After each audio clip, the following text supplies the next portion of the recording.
Good morning बच्चों। आज हम पढ़ने वाले हैं आकृतियों के बारे में। नई नई आकृतियां कौन कौन सी होती है, ठीक है। तो मैं यहाँ तुम्हें बताने वाली हूँ आकृति के बारे में।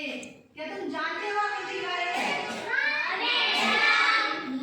तो आज हम 3 आकृतियों के बारे में जानेंगे, ठीक है। एक तो होगी आयत। आयत के बारे में सब जानते हो? आयत की कितनी भुजाएं होती है? 4। आयत कैसा होता है? 1 2 3 4। क्या ये आयत है? भुजाएं गिनो। 1 2 3 4। 4 भुजाएं हो गई। ये हमारा आयत। अब बात करें हम त्रिभुज। त्रिभुज की बात करते हैं। अगर हम त्रिभुज की कितनी भुजाएं होती है? कितनी भुजाएं होती है? 3। त्रिभुज कैसा होता है? ऐसा। ये त्रिभुज है। भुजाएं गिनो इसकी। 1 2 3। 3 भुजाएं हो गई। अब बात करते हैं गोले की। क्या गोले में कोई भुजा होती है? नहीं होती ना। गोला कैसा होता है? गोल, एकदम गोल, ठीक है। अब मुझे तुम बता सकते हो कि आयत क्या क्या चीजें हैं? आयत की अपनी क्लास में आयत की क्या क्या चीजें हैं?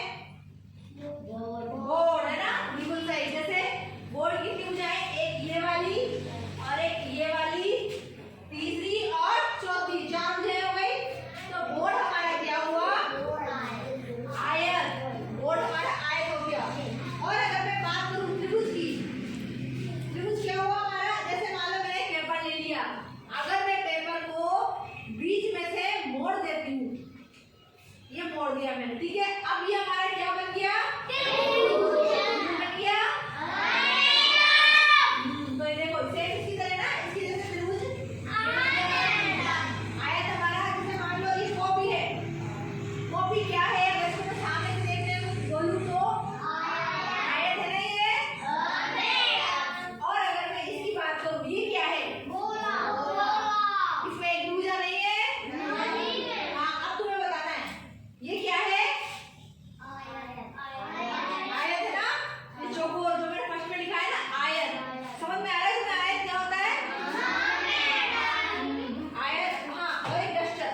जैसे मान लो मैंने डस्टर ले लिया। अगर मैं डस्टर को तुम्हें सामने से दिखाऊं, इधर देखो, सामने से दिखाओ मैं, तो इसकी कितनी भुजाएं हैं? 4। तो ये क्या हुआ?